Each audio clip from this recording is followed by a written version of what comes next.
સાંભળીએ છીએ કે મારો આત્મા આવો છે, તારો આત્મા આવો છે. તો હવે એ આત્માના કટકા કેવી રીતે થયા, કેવી રીતે કર્યા?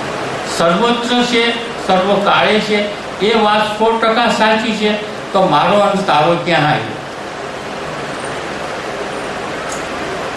જો સર્વત્ર છે, એક વાત બરાબર યાદ રાખો કે સર્વત્ર છે, સર્વકાળે છે,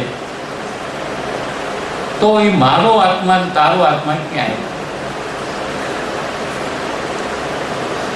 એક મહાસાગર છે, મહાસાગરની અંદર માછલી છે, મગરમચ્છ છે, કાચબો છે અને એવા અનેક જીવાતો છે.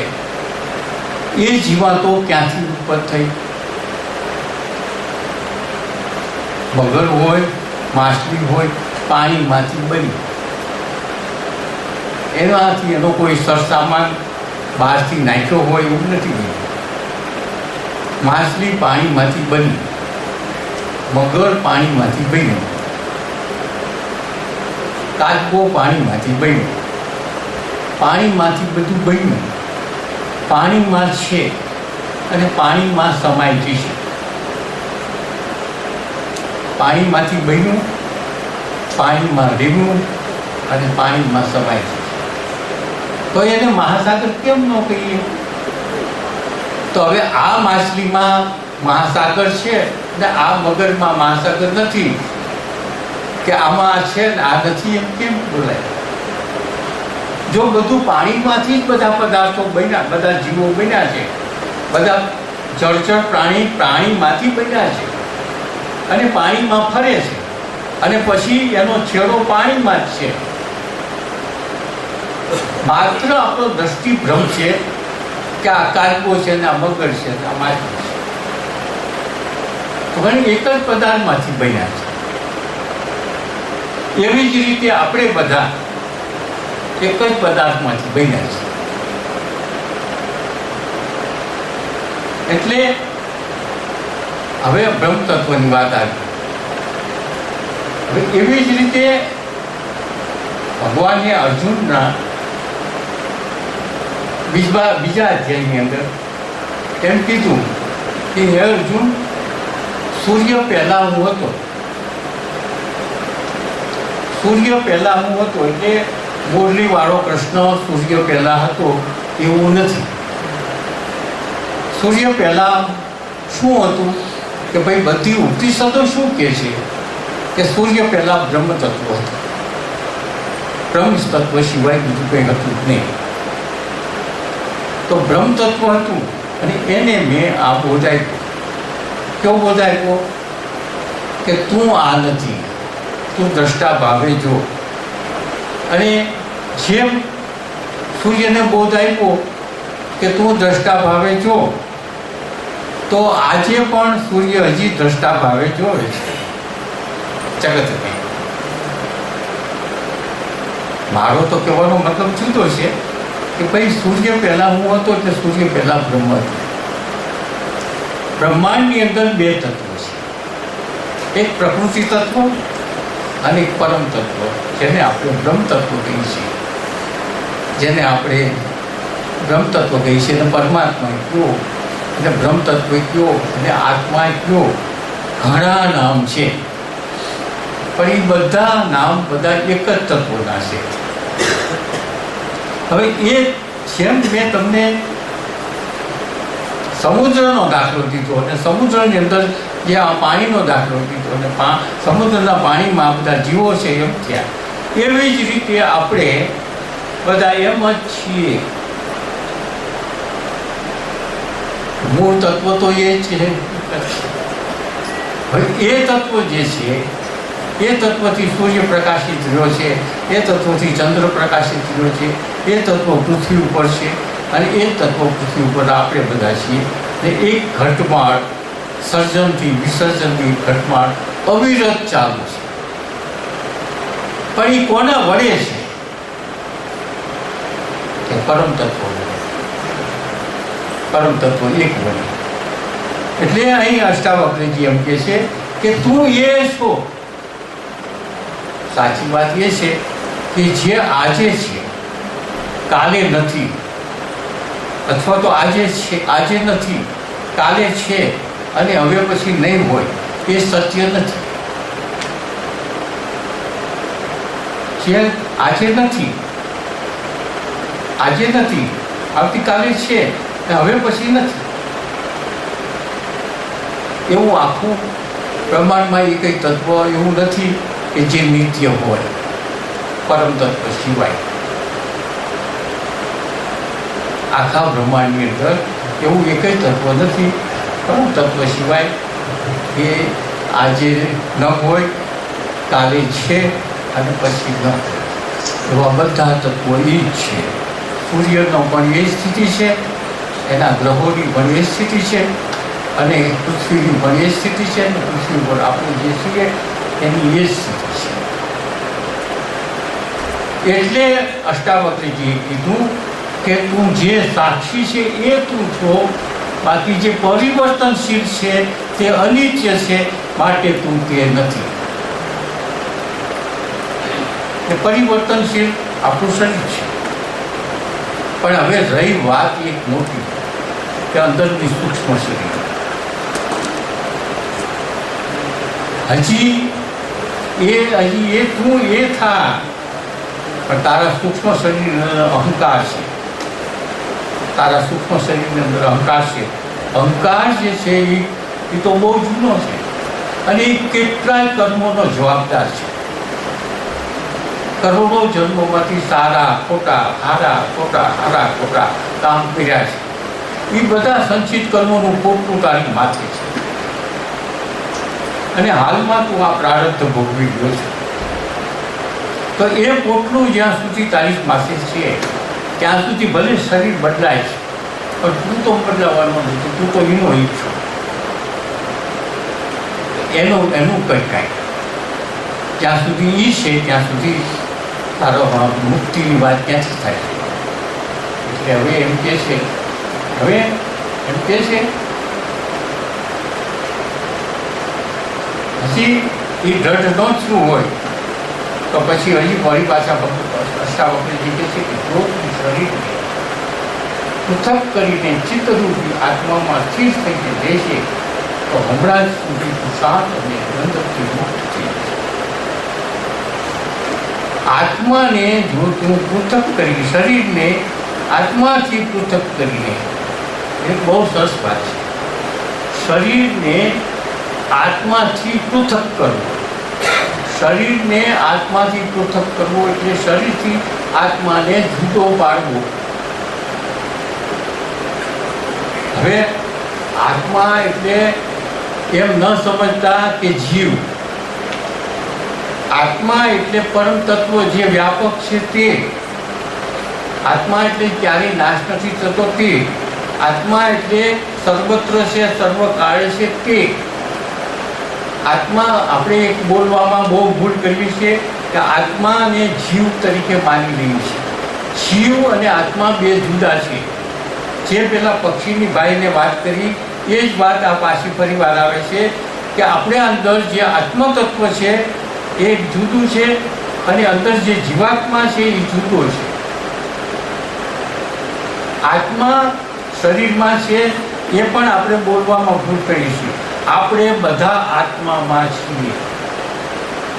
હાથીમાં આત્મા છે ને કીડીમાં આત્મા છે, મારામાં આત્મા છે ને તારામાં આત્મા છે. તો સર્વત્ર અને સર્વકાળે એ બોલવાનો આપણે છેદ ઉડી જાય છે. સર્વત્ર અને સર્વકાળે બોલીએ છીએ એક સમયે, અને પાછા એમ બોલીએ છીએ કે મારો આત્મા તારો આત્મા. તો એ પેલે તો ગીતા ખોટી પડે.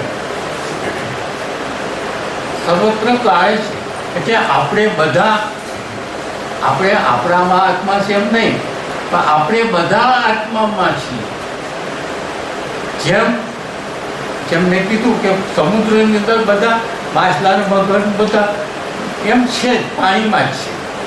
એ બધાને મહાસાગર કહીએ તો ખોટું ન પડે, પણ એ અંદરો અંદર વાત કરે કે તું તારામાં મહાસાગર છે મારામાં મહાસાગર છે એમ કે તો કેવું ખોટું કહેવાય. એક મગર ને એક માછલી બે વાત કરતી હોય કે તારામાંય મહાસાગર છે મારામાંય મહાસાગર છે, તો બે ખોટું બોલે છે, કારણ કે બે મહાસાગર જ છે. એવી રીતે આપણી પણ વાત એવી જ છે કે આપણે એમ કહી મારામાં આત્મા તારો આત્મા, હાથીનો આત્મા જુદો ને કીડુનો આત્મા જુદો, એટલે ભાઈ બધા આત્મામાં જ છીએ આપણે. હવે અહીં એવી વાત આવી છે, ટાઈમ તો છે આપણી પાસે, હવે એવી વાત આવે છે કે જો તું શરીરને આત્માથી પૃથક કરીને ચિત્ત સ્વરૂપ આત્મામાં સ્થિર થઈને જો. હવે વાત એવી છે કે શરીરથી આત્માને જુદો પાડવો શક્ય નથી. શરીરથી આત્માને જુદો પાડવો શક્ય નથી, કારણ કે આત્મા તો વ્યાપક છે, સર્વત્ર છે, સર્વકાળ છે. તમે એને કેવી રીતે જુદો પાડો? તમે એનાથી ક્યાં જાઓ? કઈ જગ્યાએ જાશો કે શરીરથી જુદા હો? એવું કઈ જગ્યા છે? આમ જઈશો તો છેડો નથી, આમ જઈશું તો છેડો નથી, આમ જઈશું તો છેડો નથી, ઉપર જઈશું તો છેડો નથી, ક્યાંય નથી, એવું છે જ નહીં. આ બ્રહ્માંડની અંદર વ્યાપક છે, અસીમ છે. આપણું સૂર્ય કુટુંબ છે એટલું જ ન માની લેતા, આવા આપણા સૂર્ય કુટુંબો કેટલાય છે.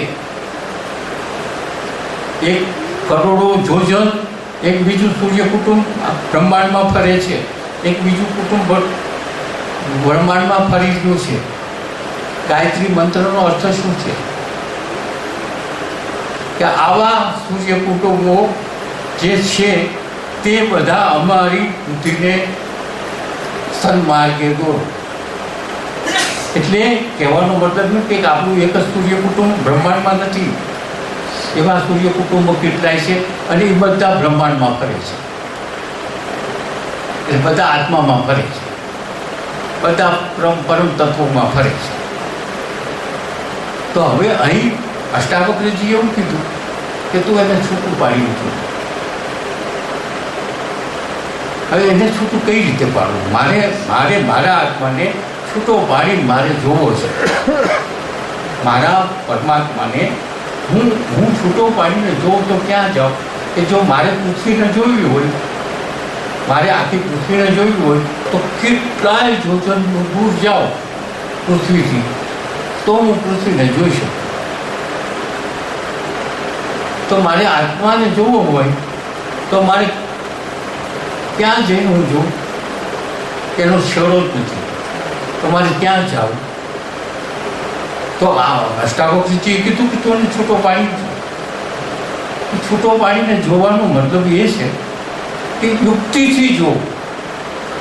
તો આપણા ઋષિમુનિએ આ જે શોધ કરી છે એ બહુ મહાન શોધ કરી છે કે જે વૈજ્ઞાનિક રીતે ન થાય.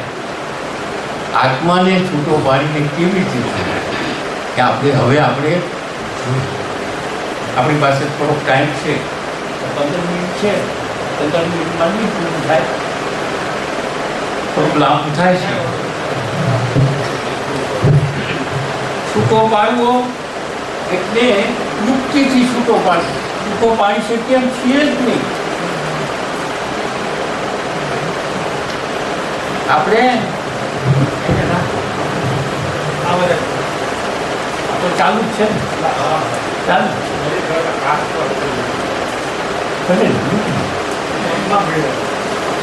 નહીં ભરે.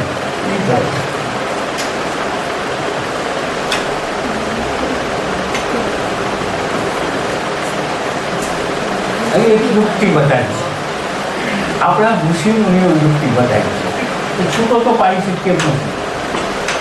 આપણે આત્માને છૂટો પાડીને જોઈ શકવા માટે શક્તિમાન નથી, પણ છતાંય આપણે એક ઋષિઓએ આ શોધ કરેલી છે અને ઋષિઓએ કઈ રીતે છૂટો પાડી જોવો.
જાગ્રત અવસ્થા છે. એટલે અત્યારે આપણે બધા જાગી રહ્યા છીએ. આપણને શરીરનું ભાન છે, આપણે બુદ્ધિ છે. હું બોલું છું, તમે બધા સાંભળો છો. એટલે આપણા બધા અવયવો અત્યારે કામ કરી રહ્યા છે. તો અત્યારે જે જાગૃત અવસ્થા છે, તો એમાં આમાંથી શું શું છે અને શું નથી. આ જાગૃત અવસ્થામાં આપણે શું છીએ, શું નથી, એ આપણે જોવાનું છે. તો જાગૃત અવસ્થામાં એમ કહીએ કે ભાઈ આત્મા, તો એ તો વાત આપણી આગળ થઈ ગઈ કે આત્મા તો આ સર્વત્ર છે, સર્વકાળે છે, ક્યારેય નથી એવું નથી. એ તો ક્યારેય ન હોય એવું તો છે જ નહીં. આખું બ્રહ્માંડ નાશ પામશે તો એ તો હશે જ. તો આપણે એને તો સ્વીકારવું પડશે કે એ તો છે ભાઈ અત્યારે. તો આત્મા છે. તો હવે મન, બુદ્ધિ, ચિત્ત ને અહંકાર, આ સૂક્ષ્મ શરીરનો એક અંતકરણ ભાગ છે. સૂક્ષ્મ શરીર આપણું જે છે એ તો બહુ મોટું છે. એમાં તો સંચિત કર્મો છે અને જન્મોજન્મના આ 5 જ્ઞાનેન્દ્રિયો, 5 કર્મેન્દ્રિયો સૂક્ષ્મ, એ બહુ મોટું છે. પણ એની અંદર મન, બુદ્ધિ, ચિત્ત અને અહંકાર છે ને એને આપણે અંતકરણ કહીએ છીએ. અને એ સંચાલન કરે છે બધું શરીરનું નહીં, બાહ્ય જગતનું. શરીરનું તો પેલો પરમાત્મા કરે. તો હવે મન, બુદ્ધિ, ચિત્ત અને અહંકાર જે છે ને, કારણ કે અત્યારે હું બોલું છું, તમે બધા સાંભળો છો, મનથી વિચારો છો, બુદ્ધિથી પણ ધ્યાન રાખો છો, ચિત્તથી પણ છે. એટલે આ મન, બુદ્ધિ, ચિત્ત અને અહંકાર અત્યારે આપણા બધામાં છે. વાત બાકી છે. એટલે આ છે. અને આ સૂક્ષ્મ શરીરની સાથે આપણું શરીર છે. કારણ કે આપણે બધા બેઠા છીએ, કાન માટે થઈને સાંભળીએ છીએ. તો સ્થૂળ શરીર છે એટલે તમે સાંભળો છો. મારામાં સ્થૂળ શરીર છે એટલે હું બોલી શકું છું. અને આપણે બધા બેઠા છીએ એટલે આપણું સ્થૂળ શરીર છે એટલે છે. તો એ પણ અત્યારે હાલમાં જાગ્રત અવસ્થામાં આ પણ છે.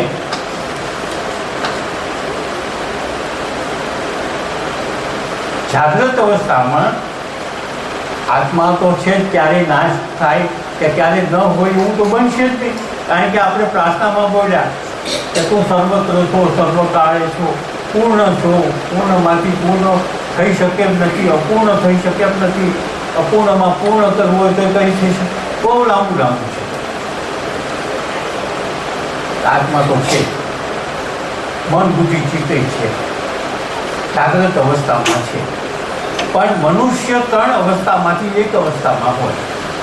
સાદો મનુષ્ય એટલે જે આધ્યાત્મિકમાં આગળ વધ્યો નથી તેવો, જે પરમ તત્વની પ્રાપ્તિ માટે તેને જે એને આગળ એની ભૂમિકાઓ નથી, એની જ માત્ર અત્યારે વાત છે. જે તદ્દન સાદો છે, જે સાધારણ મનુષ્ય છે, એ આ ભૂમિકામાં છે. તો હવે એ 3 અવસ્થા એટલે જાગ્રત, સ્વપ્ન અને સુષુપ્તિ. સુષુપ્તિ એટલે ઘાટી નિંદ્રા, કે જ્યારે એ માણસ સૂતો હોય ત્યારે એને અમુક ટાઈમ સપનું ન આવતું હોય. અમુક ટાઈમ એને એવો આ કલાકનો પીરિયડ હોય કે એ પીરિયડમાં એને સપનું ન આવતું હોય અને સૂતો હોય, શરીરથી જુદો હોય. એની વાત અહીં આવશે ત્યારે કહીશ હું તમને. અત્યારે આપણે સ્વપ્નની વાત કરીએ.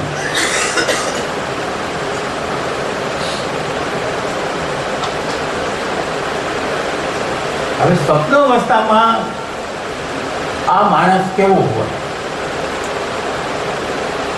સ્વપ્ન અવસ્થાની અંદર આ માણસની સ્થિતિ કેવી હોય? સાધારણ માણસની. તો પછી સ્વપ્ન અવસ્થા છે તો આપણે આત્માની તો વાત કરી કે ભાઈ એ તો સર્વત્ર છે, સર્વકાળે છે, ક્યારેય ન હોય એવું તો છે જ નહીં. તો એ અત્યારે છે.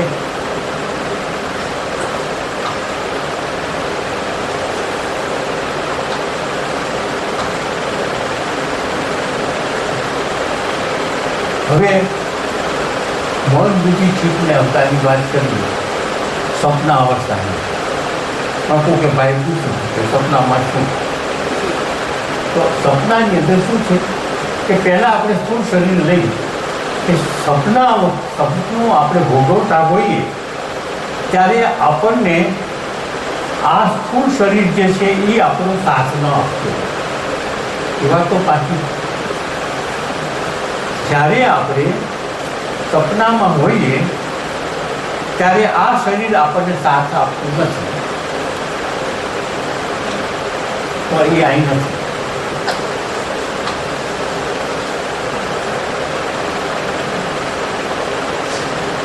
સપના અવસ્થામાં સ્થૂળ શરીર નથી. એટલે નથી એટલે નાશ નથી થયો, જોડાયેલું નથી.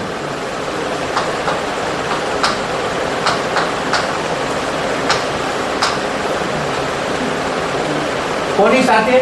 આની સપના અવસ્થામાં મન બુદ્ધિ ચિત્તને સાથે જોડાયેલું નથી. વાત સાચી છે, આપણે ના પાડીએ છીએ, કાઢી તો પડ્યું હોય. અને આ જે છે મન બુદ્ધિ ચિત્ત અને અહંકાર એ હોય. હવે આ શાસનથી આપવું, થોડીક વાર પહેલા મેં વાત કરી કે ભાઈ અહંકાર છે ને એ એવો છે કે સુખ શોધવા સિવાય બીજું કાંઈ કરતો નથી. એની વૃત્તિ જે છે સુખ શોધવું. પણ એક વાત એવી છે, સુખ શોધવાની જે વૃત્તિ છે ને એ ખોટી નથી. કારણ કે એને કરોડો જ્યારે એનો જન્મ થયો ત્યારે પહેલાં એ પરમાત્માના સ્વરૂપમાં હતો. ત્યારે એને પરમાત્માનો સ્વરૂપનું આનંદ એને લીધો હતો. એ આનંદ જે જોઈતો હતો એ જોયેલો છે, ચાખેલો છે. એ આનંદ આજે લેવો છે એને. એ આનંદ આજે લેવો છે, પણ એને પદાર્થમાંથી લેવો છે, ભગવાનમાંથી નથી. હવે પદાર્થમાંથી શોધે છે તો પદાર્થમાંથી શોધતા એ ક્યારેય ન મળશે, ક્યારેય નહીં મળે. કારણ એને એમ થાય કે હું આ ગાડીમાંથી સુખ લઉં તો ગાડી તમારી 5 થી 15 થી કે 2 મહિના થાય છે, પછી એમાંથી જે સુખ લેતો હતો એ મોહરી જાય. કારણ કે ગાડી સુખ આપતી નથી, પણ એના એક વિચારસરણી એવી ઊભી થઈ કે ગાડીમાંથી મને સુખ મળશે. પણ ગાડી મહિનો થયો એટલે પાછી ઓહરી ગઈ. એટલે હજી ઓહરી ન ગયું હોય ને ત્યાં એનાથી ચડી આતું બીજું શેમાં સુખ મળશે એવો પદાર્થ ઉપર વાતો માંડે. આનાથી હવે સુખ ક્યાં થાય, આનાથી સુખ ક્યાં થાય? પણ મૂળ વસ્તુ તો એ શોધે છે પરમાત્માનું સુખ. પણ પરમાત્માનું સુખમાં કેટલા વર્ષોથી ભૂલી ગયો છે એટલે એ પદાર્થમાં ગોતે છે. રૂપિયો મારો માનવીમાં ખોવાઈ ગયો હોય અને રૂપિયો હું આય ગોતું તો મને કોઈ વર્ષે નહીં મળે. જેટલા જન્મ ગયા જાય છે તો મને આય રૂપિયો નહીં મળે, મને માનવીમાંથી જ મળે. તો આપણું સુખ જે છે ને પરમાત્મામાં એ શોધીએ છીએ, પણ પદાર્થમાંથી કેટલાય જન્મોથી નહીં મળે. તો હવે આ અવતારની દશા એવી છે, આમ તો દયા ખાવા જેવી છે. કારણ કે સુખ શોધે છે પણ બિચારો ભૂલો પડી ગયો છે અને પદાર્થમાં ગોતે છે. હવે આમાં સ્વપ્નાવસ્થામાં શું એની દશા થઈ કે સપનામાં કે હું શરીર કે હું સાથ નહીં આપું. શરીર એમ કે હું સાથ નહીં આપું. ભાઈ હવે મને તો 12 કલાક તો પૂરા નથી આપતો, 6-7 કલાક 4-5 કલાક આપે છે. તો ભાઈ આટલો તો ટાઈમ મને તું આરામ દે. એટલે એને આરામ દીધો, શું પડે. પણ આ કહે છે મારે તો સુખ નહીં, એટલે સપનું ઊભું નહીં. પણ એ મન બુદ્ધિ ચિત્તને અહંકાર, જે જાગ્રત અવસ્થામાં જે કંઈ નથી કરી શક્યું અહંકાર, એને ચિત્ર વિચિત્ર કરી. કારણ કે આમ તો એ પરમાત્માનો અંશ છે એટલે બધું ઊભું કરી શકે. આમ તો એ તો બહુ મોટું વિચાર છે કે ભાઈ આપણે પણ અત્યારે આ બધું કરી શકીએ છીએ ને. મનુષ્ય શું નથી કરી શકતો? આકાશને આખું ફેંકી ગયો, સમુદ્રને આખો ફેંકી ગયો, જમીનને બાકી પૂરી કરી નાખી શોધીને. એટલે એ પણ એવો જ છે, એની શક્તિ છે, પણ હવે એ શક્તિ બીજે માર્ગે વહી ગઈ છે. એટલે અહીં શું કરે કે હવે શરીરને એને છૂટું મૂકી દીધું, શરીર સાથ નથી આવતું. એટલે અહીં એણે ચિત્ર વિચિત્ર રીતે એણે સપના બનાવ્યા, અને સપના બનાવીને જે કંઈક જાગ્રત અવસ્થામાં નથી ભોગવી શક્યો એવા સપના કંઈક ચિત્ર વિચિત્ર બનાવી અને એની કામગીરી ચાલુ છે. એટલે એ છે.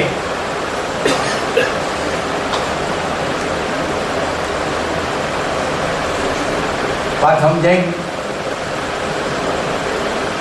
હવે આ બીજા પીરિયડમાં આ નથી,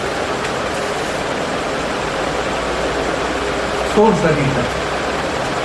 હવે ત્રીજો પીરિયડ આપણે લઈ. ત્રીજા પીરિયડમાં છે સુષુપ્તિ અવસ્થા.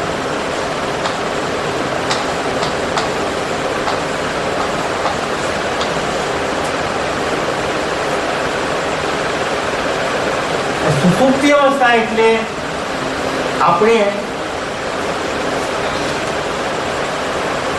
ઘાટી નિદ્રામાં આ પણ થાકે છે. ત્યારે મજબૂતી ચિત્તનો અહંકાર છે ને, અહંકારે થાકે છે. ત્યારે થાકે બહુ વિટંબરાઓમાંથી પડ્યો હોય ત્યારે થાકે છે, અથવા શરીરની બહુ પીડા હોય ત્યારે થાકે છે. શરીરની અંદર કોઈ પીડા થતી હોય, માનો કે પગ દુખતો હોય, ફ્રેક્ચર થયું હોય શરીરમાં, અને શરીરમાંથી એકદમ પીડા થતી હોય, રાતે ઊંઘ ન આવતી હોય, દિવસે હૂતો ન હોય, રાતે હૂતો ન હોય, લવક થતું હોય, પણ એવા વખતે એક પીરિયડ એવું આવે છે ત્યારે એના સગાવાલા કે ભાઈ માં છૂટો છો તો હવે એને સુવા દેજો. ત્યારે એ શરીરથી છૂટો હોય અને સૂક્ષ્મ શરીર, કારણ કે પીડાનો અનુભવનાર કોણ છે? આ મન બુદ્ધિ છે. શરીરની પીડા એક વાત જુદી છે કે શરીરની પીડા શરીર ફરિયાદ નથી કરતું. શરીરને વાગ્યું હોય કે શરીરને પગ કપાઈ ગયું હોય કે કંઈ પણ શરીરને ઉપર થયું હોય તો શરીર બૂમ નથી પાડતું, પણ શરીરની અંદર જે રહેનારો છે એ મન અહંકાર જે છે એ બૂમો પાડે. કારણ કે એને માંડ શરીર બક્ષી છે અને શરીર વાટે થઈને એને જગત ભોગવવું છે. એટલે શરીરને કાંઈ પણ થાય તો એને ન ગમે. જો શરીરને પીડા થતી હોય, શરીર બૂમો પાડતું હોય તો શરીરમાંથી જીવ નીકળી જાય તો એમાંથી આંખો કાઢી લે છે, તો એ ન બોલે કે ભાઈ મારી આંખનું કામ કાઢે. શરીરને બાળે છે ત્યારે એમ કે નહીં કે શરીર